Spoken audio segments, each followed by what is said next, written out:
ये जो खूबसूरत नदी है इसका नाम है पेंच नदी और ये मध्य प्रदेश में ही पचमढ़ी की पहाड़ियों से निकलती है और फिर होशंगाबाद ज़िले से छिंदवाड़ा और छिंदवाड़ा ज़िले से सिवनी और फिर यहाँ से महाराष्ट्र में चली जाती है।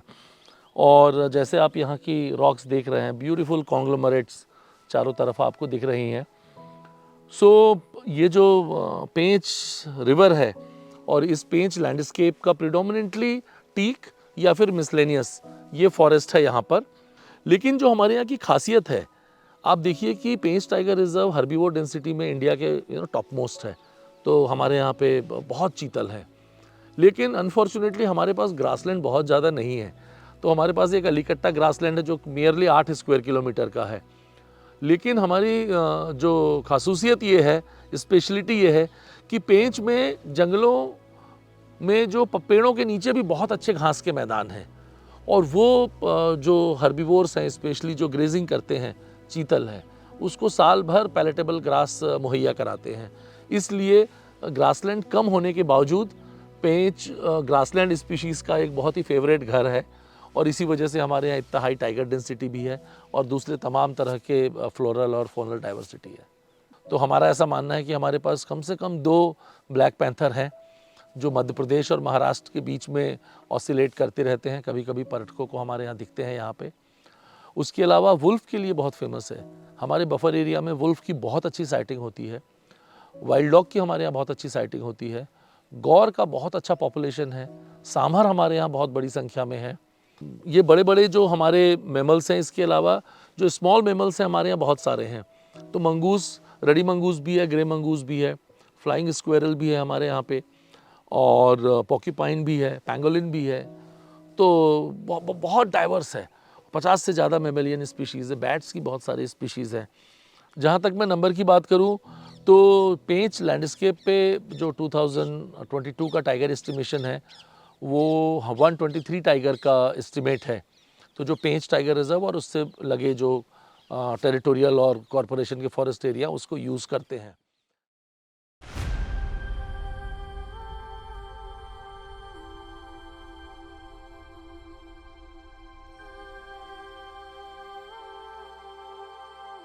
सो बाघों का नदियों से बहुत गहरा संबंध है। बाघ जो उनका साइंटिफिक नेम है पैंथरा टिग्रिस। सो वो जो टिग्रिस शब्द है ना, वो एक नदी का नाम है जो मिडिल ईस्ट में बहती है और बाघों को नाम एक नदी से मिला है। और जो नदियों को पहचान है वो बाघों से मिलती है। कैसे, वो मैं आपको बताता हूँ। क्योंकि जैसे मैं अपने सेंट्रल इंडिया की बात करूँ तो हमारे यहाँ तो केवल बारिश ही एक है जो पानी का सोर्स है, लेकिन बारिश भी मानसून के बहुत थोड़े महीनों में होती है। और यदि ये बाघ और बाघों के जंगल नहीं हों तो बस बारिश के दिनों में पानी बरसेगा और नदियों से बह के ख़त्म हो जाएगा। लेकिन हमें तो नदियाँ वैसी चाहिए जिनमें साल भर पानी बहता हो, और बाघ और बाघों के जंगल ही इंश्योर करते हैं कि इन नदियों में साल भर पानी बहे। तो बाघों के जंगल और उनकी जड़ें एक स्पंज के जैसा काम करती हैं और जो बारिश होता है उसमें से बहुत सारा पानी वो अपनी जड़ों में और जड़ों के साथ मिट्टियों में सोख के रख लेती हैं, जैसे कोई स्पंज में पानी सोख लिया गया हो। और फिर इन जंगलों से होकर जाने वाली जो छोटी छोटी नदियां हैं उनमें वो पानी रिसता रहता है और वो छोटे छोटे नदी और नाले जाके बड़े बड़े नदी और नालों में मिल जाते हैं। तो यदि मैं मध्य प्रदेश की बात कहूँ तो हमारी जो सबसे महत्वपूर्ण नदी है और बहुत ही पुण्य है नर्मदा जी, जो अमरकंटक से निकलती है। तो यदि आप देखेंगे अमरकंटक में तो बस एक छोटा सा, जैसे किसी वाटर टैप से पानी निकल रहा हो, बस उतना ही है पानी।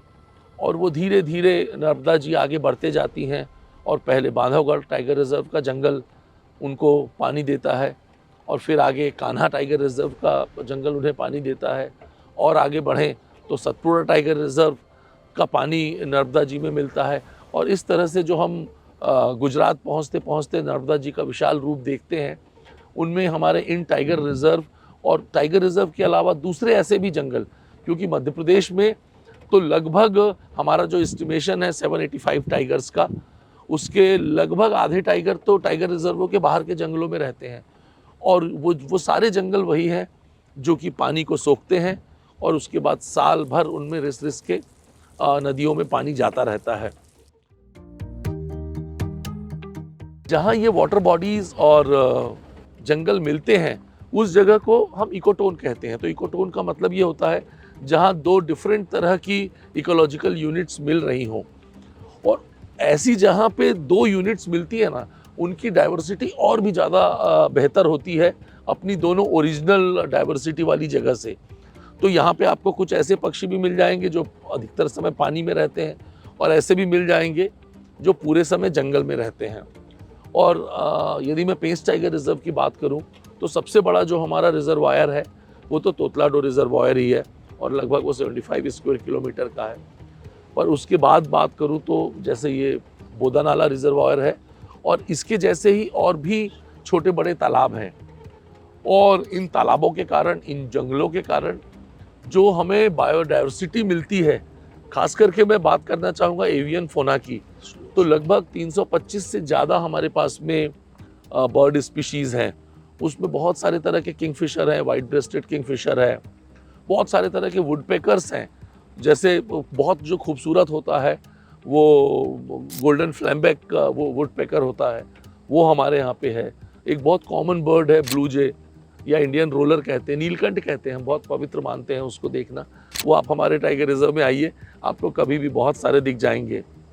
फिर बड़ी एक खूबसूरत बर्ड है मलाबार पाइड हॉर्नबिल, वो भी हमारे यहाँ बहुत अच्छी दिखती है। ग्रे हॉर्नबिल्स हैं, वो भी दिख जाते हैं, जिसे हम हिंदी में धनेश कहते हैं। यदि वो धनेश दिख जाए तो मानते हैं कि कुछ धन की भी प्राप्ति हो सकती है। तो एक बहुत ही डाइवर्स दुनिया है बर्ड्स की, और वो आपको पेंच टाइगर रिजर्व में बहुत सारा देखने को मिलेगा।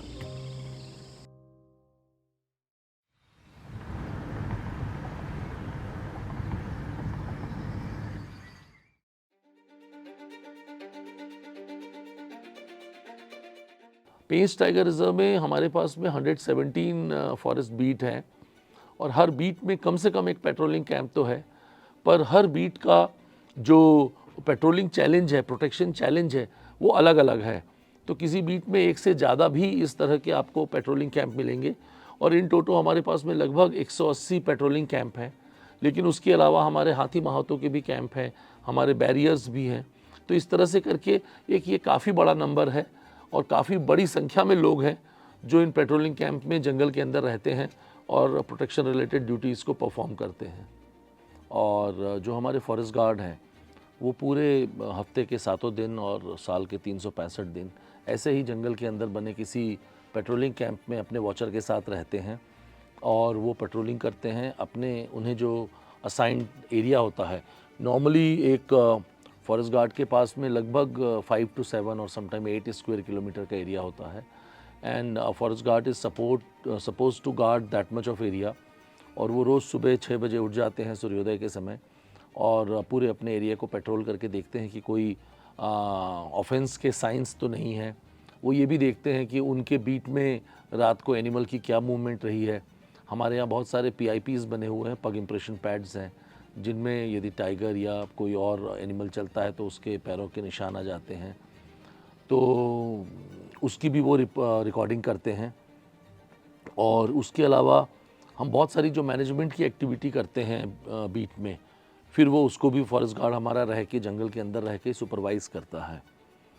और यहाँ मैं इस बात को एम्फोसाइज़ करना चाहूँगा, आप इमेजिन कर सकते हैं किसी गांव, शहर या किसी ह्यूमन हैबिटेशन से दूर जंगलों के भीतर पूरे समय रहना एक बहुत ही काइंड ऑफ सोशल ट्रॉमा कह सकते हैं आप होता है, क्योंकि आपका परिवार बहुत दूर है, आप कभी कभी फ़ोन से बात कर पाते हो। जंगलों के अंदर नेटवर्क मिलना भी एक बहुत बड़ा चैलेंज होता है। और जो हमारा मध्य प्रदेश का वाइल्ड लाइफ विंग है, वो हर साल एक वाइल्ड लाइफ अवार्ड देता है, जिसमें 1 लाख रुपए का कैश प्राइज़ भी है और ग्रुप के लिए, टीम के लिए, और बहुत सारे इंडिविजुअल प्राइजेज़ हैं जो 50,000 रुपीज़ के कैश प्राइज़ हैं उसमें। फिर हमारा जो हेड ऑफ़ फॉरेस्ट फोर्स हैं, वो एक कमेंडेशन बैज देते हैं, जो बहुत अच्छा काम करने वाले फॉरेस्ट गार्ड हैं।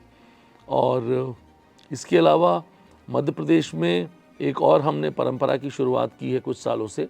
11 सितंबर जो होता है वो फॉरेस्ट मैटर्स डे होता है और हम उस दिन जो फॉरेस्ट मैटर्स हैं पिछले 1 साल के, उनकी फैमिली को हम अपने भोपाल में बुलाते हैं और उनकी फैमिली को हम वहाँ पर ऑनर करते हैं। तो इस तरह से ये कुछ छोटे छोटे प्रयास तो हैं कि फॉरेस्ट मैटर्स या फॉरेस्ट वर्कर्स, एम्प्लॉयज़, उनके फैमिली को हम और उनको, उनके काम को हम एक रिकॉग्निशन दे सकें।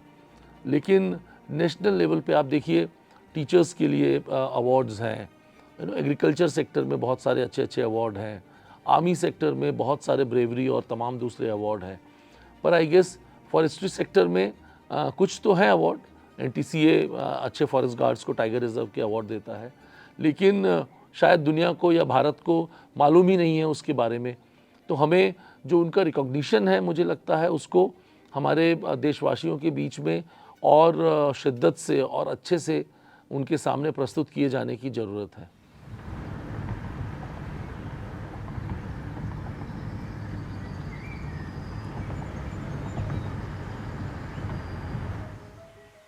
एक तो पेंच और मोगली का जो एसोसिएशन है वो आधी हकीकत आधा फसाना जो कहते हैं, कुछ हिस्सा फिक्शन है और कुछ फैक्चुअल है। तो जो इसका फैक्ट का पोर्शन पहले आपको बताता हूँ कि फैक्ट क्या है। सो ब्रिटिश टाइम में एक कल्चर था जिसे हम डिस्ट्रिक्ट गजेटियर कहते थे। तो आज तो हमारे पास सारी इन्फॉर्मेशन गूगल के थ्रू होती है, पर उन दिनों 10 सालों में एक बुक निकलती थी, जिस बुक में पिछले 10 सालों में उस डिस्ट्रिक्ट में क्या हुआ है वो सारा कुछ लिखा हुआ होता था, जिसे डिस्ट्रिक्ट गजेटियर कहते थे। एंड उसी दौर की बात है जब colonel Sleeman was commissioner of Jabalpur. तो खैर उन्होंने ये जो वाकया लिखा है कि उनके पास कभी एक खबर आई कि सिवनी के आसपास के जो गांव हैं वहाँ से कुछ बच्चे लिफ्ट हो रहे हैं। तो उन्होंने कैप्टन विलियम मूर को असाइन करा कि आप जाइए और देखिए क्या है। गांव के बाहर ही एक रूइन था मंदिर का, वहाँ पे उसको एक बच्चा मिला। उस लिटरेचर में उनको यंग बॉय लिखा है, तो एज नहीं मालूम है उसकी। और उस बच्चे का जो मिसिंग था उसका कैरकस मिला, उसकी डेड बॉडी मिली and he was eating the flesh. तो ऑब्वियसली वो बच्चे का मर्डर हुआ था, उसको अरेस्ट कर लिया गया। और अरेस्ट करके जब उसको ला रहे थे तो उन्होंने ये लिखा है कि बैलगाड़ी में बांध दिया गया और ला रहे थे। तो ये जो बच्चा है ये तो इंसानों की आवाज़ तो बात ही नहीं कर पा रहा था, बट ये हाउल कर रहा था, भेड़ियों के जैसे आवाज़ें निकाल रहा था। और आसपास के जो भेड़िए हैं वो उसको रेसिप्रोकेट कर रहे थे, तो भेड़ियों से बातचीत कर रहा था। और जब ये विलियम मूर उसे कर्नल स्लीमैन के पास ले गए तो कर्नल स्लीमैन को लगा कि ये तो बच्चा किसी कारण से जानवरों के बीच पला है, तो इसकी गलती नहीं है, जानवरों के जैसा इसका जीवन है, इसीलिए किसी को मार के ये खा रहा है। तो बजाय कि कोई कोर्ट की प्रोसीडिंग होने की, उन्होंने उसे अपने घर के ही आउट हाउस में रख लिया, जबलपुर कमिश्नर के रेसिडेंस में। तो ये 1831 के गजेटियर में ये मेंशन हुआ था। रुडयार्ड किपलिंग लगभग इसके 30-35 साल बाद पैदा हुए, 1863 या 64 में। और अपने यूथ में उन्होंने कभी ये कहानी पढ़ी, और जब ये उन्होंने कहानी पढ़ी या ये घटना पढ़ी, कहानी तो नहीं थी, ये फैक्ट पोर्शन था, तो उन्हें लगा कि इसे हमें एक फिक्शन के रूप में डेवलप करना चाहिए। और उन्होंने फिर वो जो कहानी लिखी उसको हम आज जंगल बुक के रूप में जानते हैं। तो जो फैक्ट पोर्शन है कि एक बच्चे को भेड़ियों ने पाला था और वो वाइल्ड एनिमल के बीच रहता था, बटका, बघीरा, शेर खान, ये सारे ये फिक्शन का हिस्सा है। अब उसका बात हमारे ज़िले से या सिवनी से या पेंच टाइगर रिजर्व से क्या है। तो एक और फैक्ट की बात है कि रुडयार्ड किपलिंग कभी सिवनी या कान्हा या इन जंगलों में घूमने नहीं आए। जो मेरी जानकारी है, मेरी मालूमात है, कुछ समय उन्होंने रिपोर्टर के तौर पे इलाहाबाद में काम किया था और बहुत 10 या 15 दिन के लिए देवास महाराजा के पास भी वो थे, या may be for a month. तो चूंकि डिस्ट्रिक्ट गजेटियर डिफरेंट डिस्ट्रिक्ट में सर्कुलेट होते थे एक दूसरे का, it was more like a library article. तो उन्होंने या तो इलाहाबाद या देवास या कहीं और उस में पढ़ा था। और जब वो इस कहानी को डेवलप करने लगे to make it more real, उन्होंने जो नदी का नाम दिया वो वेनगंगा, जो पेंच टाइगर रिजर्व के बगल से ही सिवनी ज़िले से ही उद्गम होता है और बालाघाट ज़िले में चली जाती है और आगे। फिर जो गांव का नाम है वो कान्हीवाड़ा आज भी है, अलीकट्टा आज भी है। फिर जो समिट रॉक है उसका नाम है करिया पहाड़, पेंच टाइगर रिजर्व के अंदर काला पहाड़ है। तो इस तरह से करके ऐसी मल्टीपल चीज़ों का उन्होंने जिक्र करा जो आज के पेंच का हिस्सा है। और इसलिए हम ये कहते हैं कि जो जंगल बुक का एसोसिएशन पेंच टाइगर रिजर्व से है। और एक इंटरेस्टिंग वाकया, मोगली में ब्लैक पैंथर का जिक्र है और पेंच tiger reserve I think Madhya Pradesh का अकेला नेशनल पार्क या सेंचुरी है जहाँ पे आप जंगलों में ब्लैक पैंथर देख सकते हैं। तो आप देखिए कि ये जो टाइगर रिजर्व और नेशनल पार्क है ये बहुत रिमोट लोकेशन है। यहाँ कोई इंडस्ट्री नहीं है, यहाँ पे कोई दूसरा और लाइवलीहुड का बहुत अच्छा साधन नहीं है एग्रीकल्चर के सिवा। लेकिन मैं सिवनी ज़िले की बात करूँ तो हमने एक छोटा सा स्टडी करा था। तो पेंच है, जो पेंच टाइगर रिजर्व, वो लगभग 150 करोड़ रुपए की इकोनॉमी को सपोर्ट करता है। और सिवनी ज़िले में ऐसी कोई इंडस्ट्री नहीं है जो 150 करोड़ रुपए की इकोनॉमी को सपोर्ट करे या वो चर्न करे। तो चूंकि हमारा एसोसिएशन मोगली से है, हम इस बात को साबित कर पाए और प्रमोट करते हैं। तो मोगली के कारण पेंच की जो ख्याति है, पेंच की जो पहचान है, वो पूरी दुनिया में है। क्योंकि न केवल इंडिया बल्कि इंडिया से भी ज़्यादा यूरोप और अमेरिका में जो बच्चे बचपन में जो कहानियाँ सुनते हैं, हमारे बच्चे तो पंचतंत्र और हितोपदेश भी सुनते हैं, पर उनके लिए जो जंगल स्टोरीज़ है वो जंगल बुक ही है। और इस तरह से उनका एक ड्रीम होता है कि वो इंडिया आएँ और जंगल बुक की असली जगह को देखें। और उस कारण से बहुत सारा रेवेन्यू जनरेट होता है जो इस क्षेत्र में जो लोग हैं जो टूरिज़्म से जुड़े हुए हैं या टूरिज़्म से नहीं जुड़े हुए हैं, उनकी इकोनॉमी को, उनकी लाइवलीहुड को सपोर्ट करता है। तो मोगली तो बड़ा क्यूट कैरेक्टर था और हम सब ने जंगल जंगल बात चली है सुना है, गुलजार साहब का लिखा हुआ। लेकिन आज भी वो इस एरिया को, इसकी इकोनॉमी को, यहाँ के टूरिज़्म को सपोर्ट कर रहा है और आने वाले कई दशकों और कई शतकों तक सपोर्ट करेगा।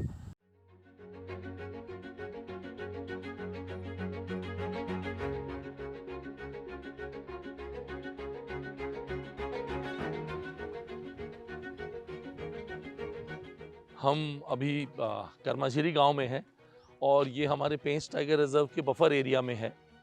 हालांकि अब तो कर्माझीरी सेंचुरी भी बन गई है, लेकिन स्टेटस अभी भी इसका बफर का ही है। और जब हम किसी टाइगर रिजर्व की बात सोचते हैं तो हमें केवल वाइल्ड एनिमल और घने जंगल दिखते हैं। लेकिन जो बफर एरिया होता है वो मल्टीपर्पज़ यूज़ एरिया होता है और उसमें जंगलों और वन्य प्राणियों के अलावा एक बहुत बड़ा हिस्सा गाँवों का और रेवेन्यू क्षेत्र का भी होता है। और पेंच टाइगर रिजर्व के बफर एरिया में 107 विलेजेस हैं और लगभग 70,000 यहाँ की पॉपुलेशन है।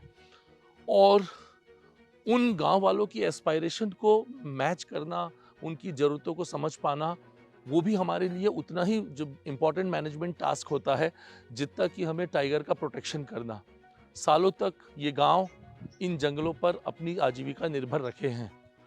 हालांकि कोर एरिया में तो हमने उसको काफ़ी कंट्रोल कर लिया है, पर बफर एरिया में आज भी उनकी निर्भरता है जो लॉफुल भी है। लेकिन हम धीरे धीरे कोशिश कर रहे हैं कि वो निर्भरता कम हो सके और लोग अपना जीवन यापन रिस्पेक्टफुली कर सके, लेकिन जंगलों पे निर्भरता ना हो। हम इसके लिए बहुत सारी चीज़ें करते हैं, कई तरह के अवेयरनेस प्रोग्राम चलाते हैं।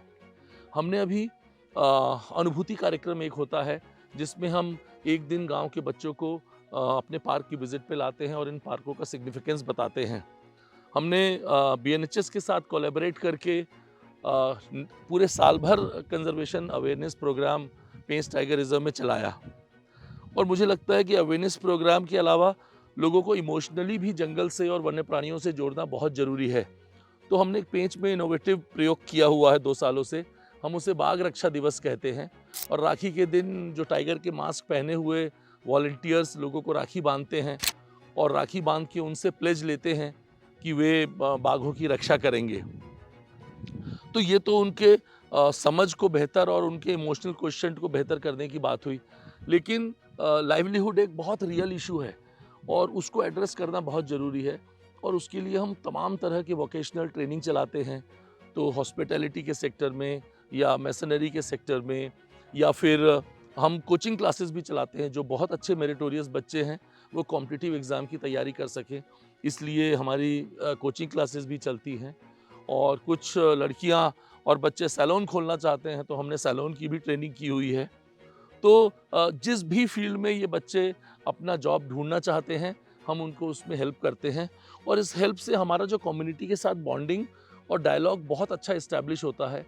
और कभी भी मैन एनिमल कॉन्फ्लिक्ट की सिचुएशन आने पे यही गांव वाले हमारे साथ आके खड़े होते हैं और उस चैलेंज को मिटिगेट करने में हमारी मदद करते हैं।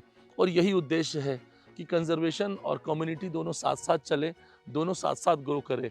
और भारत जैसे देश में कंजर्वेशन तभी सस्टेन कर पाएगा जब भारत की जो जंगलों के पास रहने वाली कम्युनिटी उसको अनकंडीशनल सपोर्ट देगी। और यही हमारे लिए सबसे बड़ा टास्क है और पेंच में हम सतत तौर पे इसी टास्क को अचीव करने में लगे रहते हैं।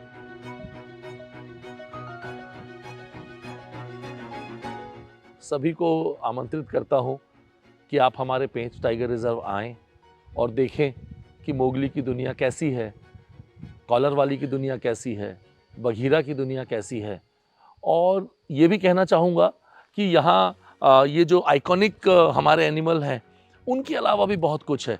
300 से ज़्यादा हमारे पास पक्षियों की प्रजातियाँ हैं, 100 से ज़्यादा बटरफ्लाइज हैं, 50 से ज़्यादा मैमल्स हैं।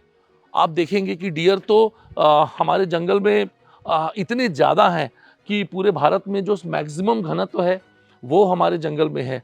तो आप आइए और बाघों को भी देखिए और बाघों के आगे जो हमारी दुनिया है उसको भी ज़रूर देखें। मैं रजनीश कुमार सिंह, पेंच टाइगर रिजर्व का डिप्टी डायरेक्टर, आपको आमंत्रित कर रहा हूँ पेंच के इस बेहतरीन नज़ारों को और यहाँ के निवासियों, यहाँ के वन्य प्राणियों से मिलने के लिए आइए, मैं आपको आमंत्रित करता हूँ। Thank you very much.